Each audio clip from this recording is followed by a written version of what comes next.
Let's start with the level one. This is going to be more basics-ish of password cracking.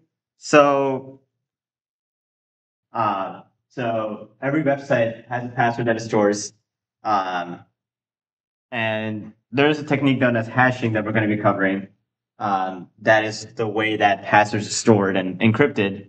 Um, yeah, so the main attacks that we'll be covering are dictionary attack, mask attack, hybrid, rainbow tables, multi-step, and there's a few more extra ones that I wanted to cover this time that we haven't covered ever before because these will pop up in NCL and these are a bit more tricky, but they are pretty easy once you get the hang of it. But yeah, so how are passwords encrypted? Like when you go to a website and you try to enter a password, what is going on in the back end, right? There's a thing known as hashing, which is you might hear a lot of times be like, oh, your password is encrypted, right? It's not really encrypted. The real word is it's hashed. And what is hashed, or what is hashing?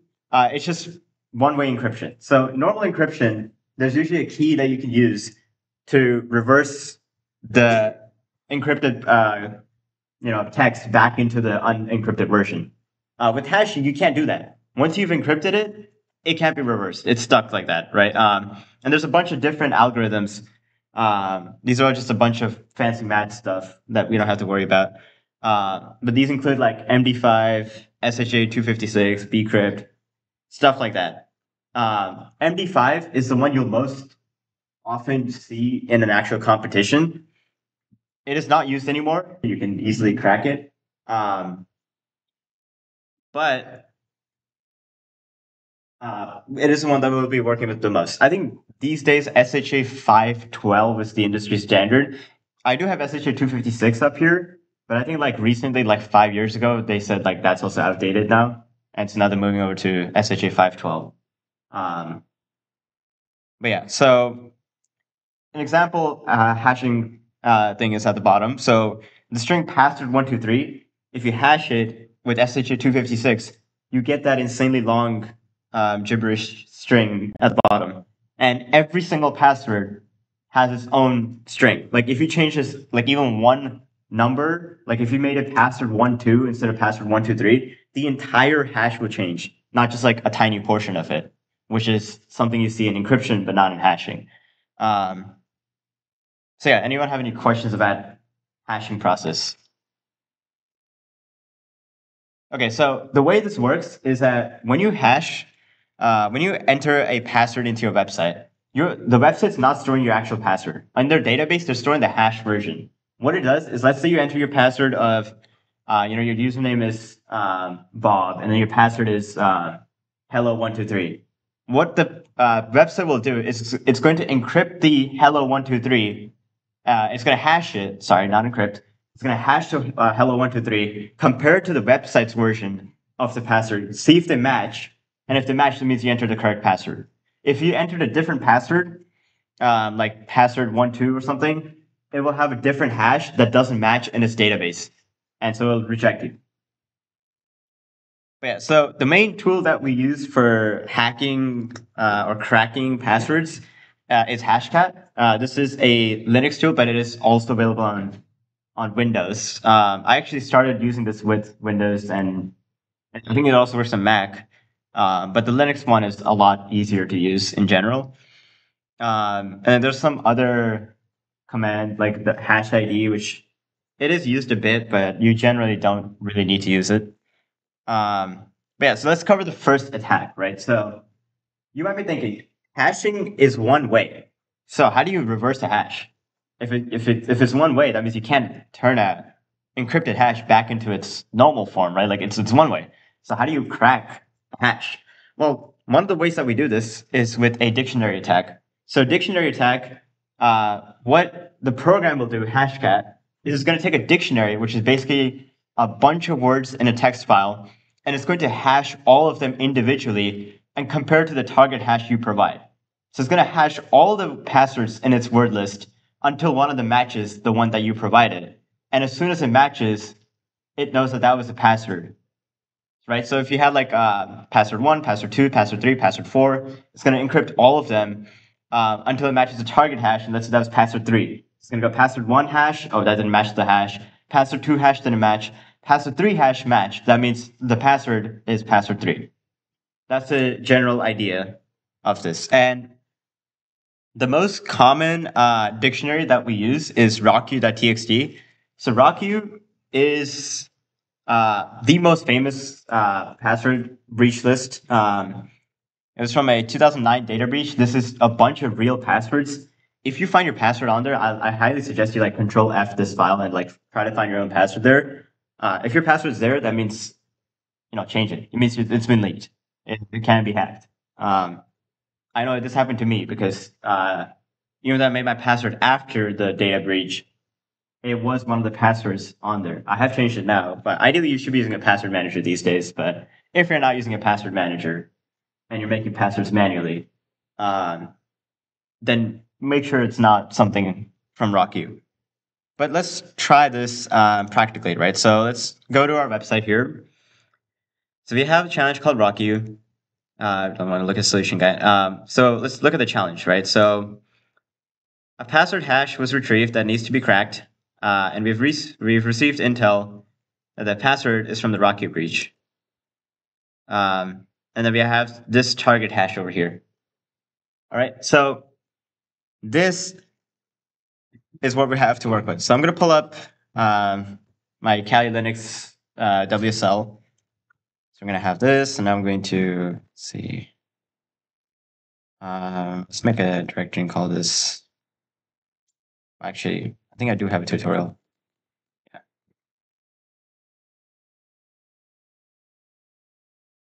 Password cracking 1 and 2, and then cd. All right, so here we are in our directory. And so we're going to use hashcat here. So hashcat has a bunch of attack modes and a bunch of hash types. So we want to do a dictionary attack, which is attack mode 0. It's like the first attack that it supports. But our next step is to figure out what hash this is, because we don't know what hash this is right now. It could be MD5, it could be SHA-1, 256, it could be something completely different. But the way we can figure this out very easily is if you just go to hashcat and then just put in the hash,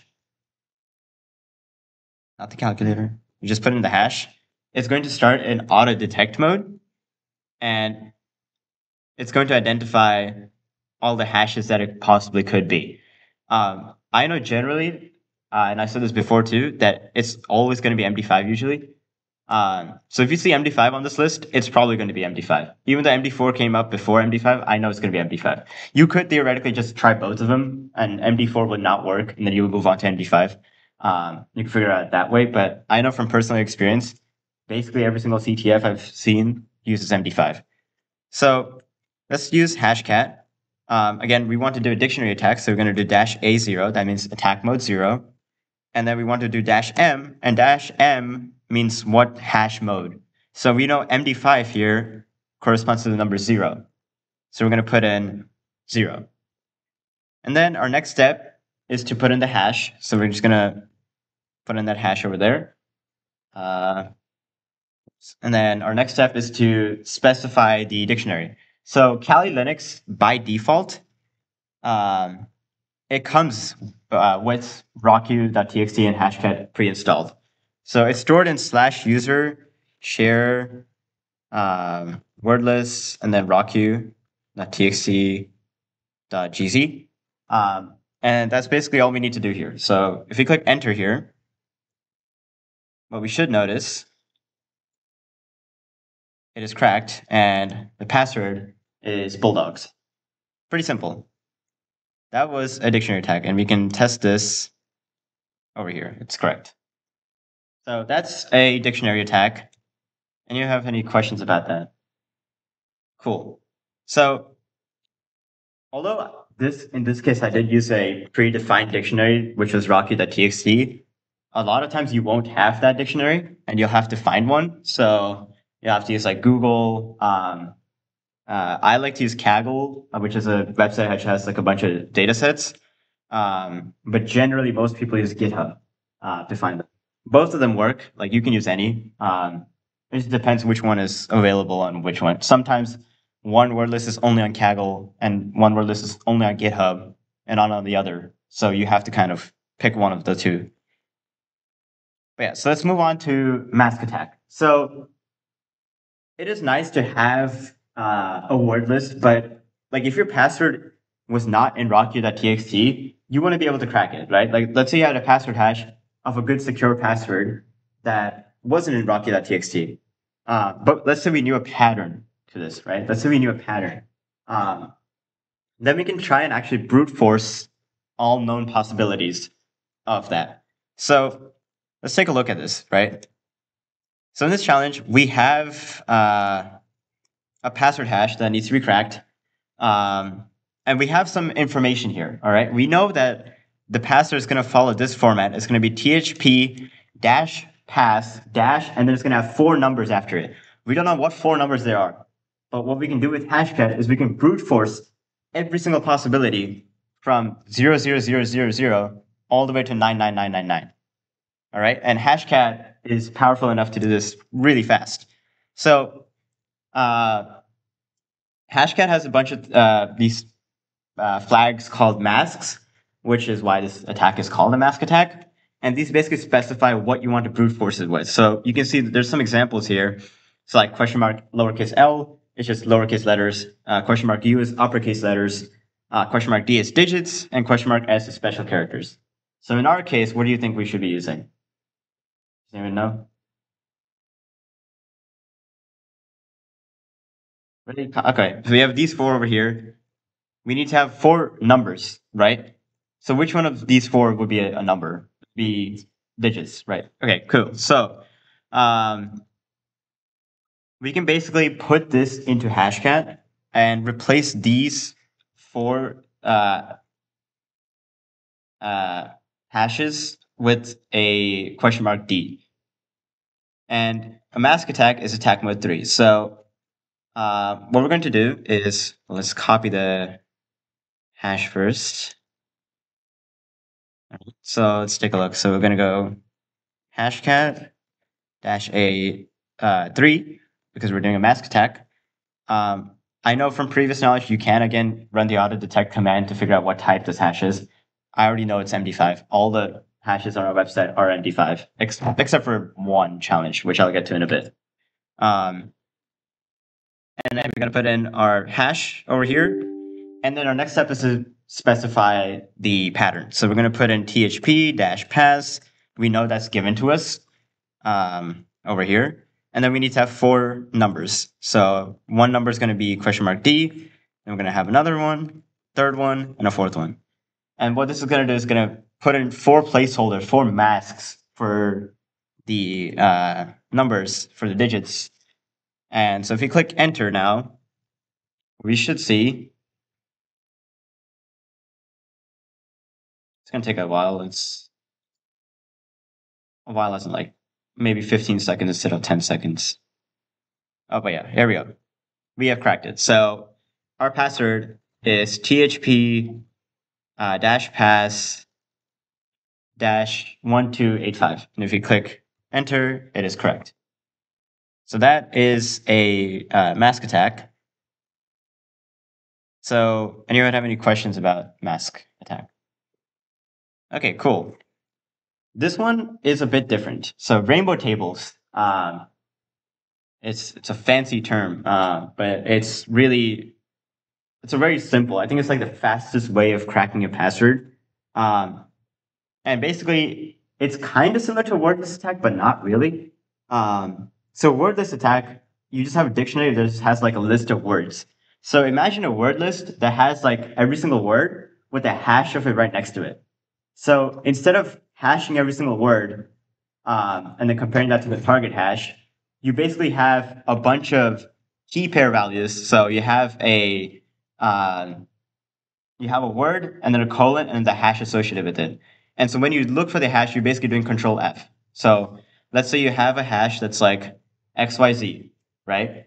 It's just going to control F onto the dictionary, look for XYZ, and then find what value is right next to it, and that's a password. It's just looking for that hash in the rainbow table. Now, this is generally only used for harder passwords like Windows passwords because Windows passwords are designed to be more tricky that it will take you a long, long time to brute force them. So there are tools that let you do a rainbow tables attack on this. So let's take a look at this challenge here. We have this challenge here. It's called Windows, and you'll notice like this target hash is a lot longer, and it's also separated by a colon. It's a different type of hash, all caps, and it looks different than a standard, MD5 type hash. Because this is a Windows password, we need to use a separate tool known as OPH crack. So OPH crack is available on all three operating systems: the Linux, Mac, and Windows. So I'm using the Windows one, and it's a UI based one, so that's pretty nice. But OPH crack requires you to download the rainbow tables separately. So if I go and click this, you'll notice that there's these two free ones. You generally should be fine with downloading the small one. It is 370 megabytes. The fast one is 700 megabytes. You can download that one for more success rate because it has a lot more passwords, but I just use a small one. So I already have it downloaded.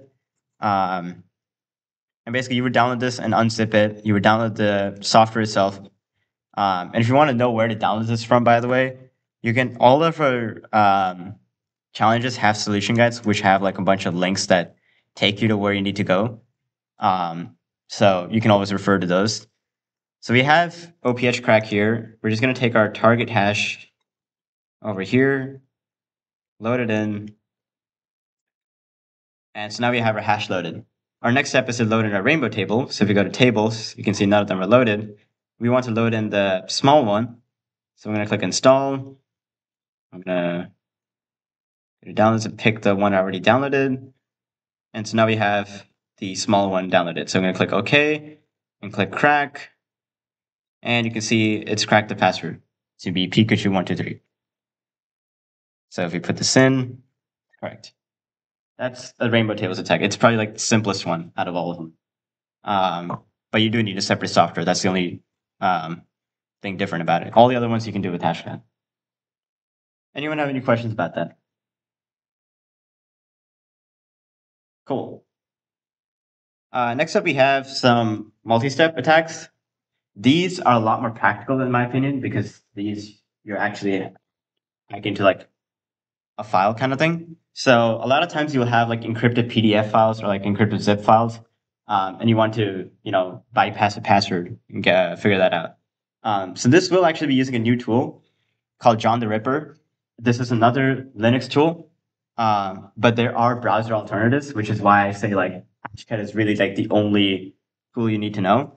So if you take a look at this challenge,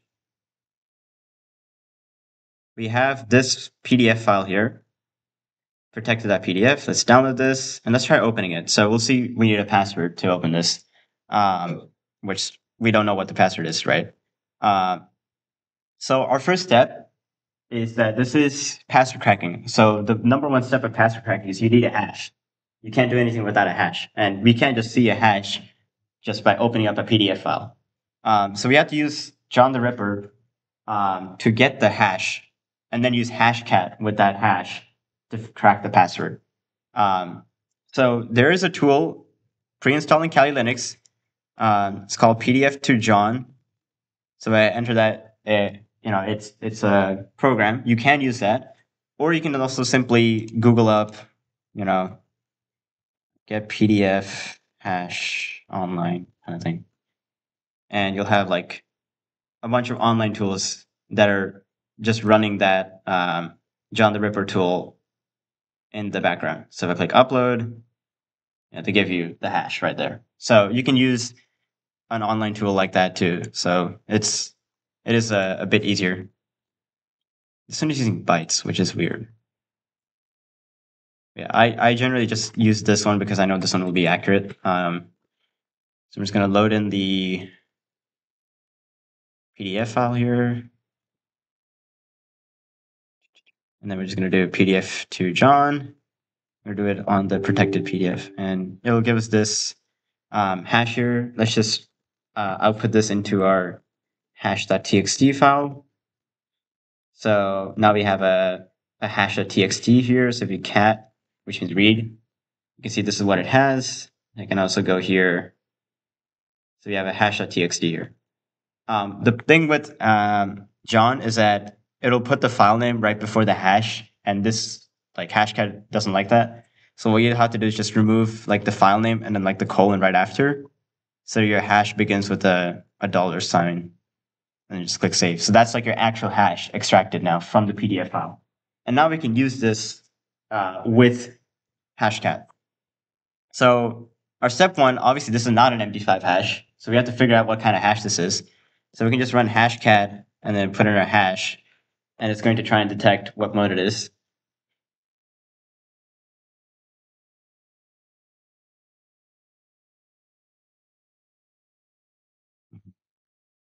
Did it detect? Okay, it did. Okay, so I just saw it. Yeah, this is the one that it thinks it is. 10,500 is the hash mode it thinks. So let's try a wordless attack. We'll use rocky.txt. So we'll do hashcat, do a dictionary attack.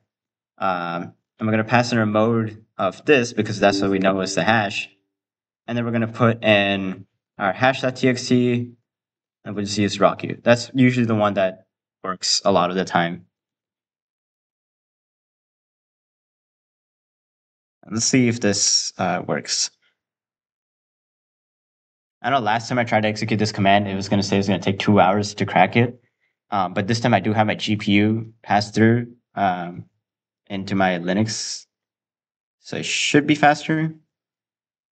Oh, okay, wow, that was way faster than 2 hours. But yeah, here we go. We have our password of coolcat.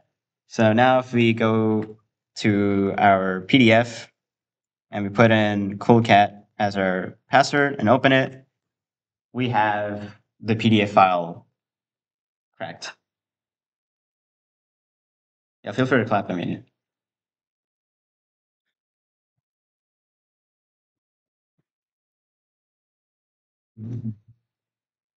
yeah, and then that's our flag.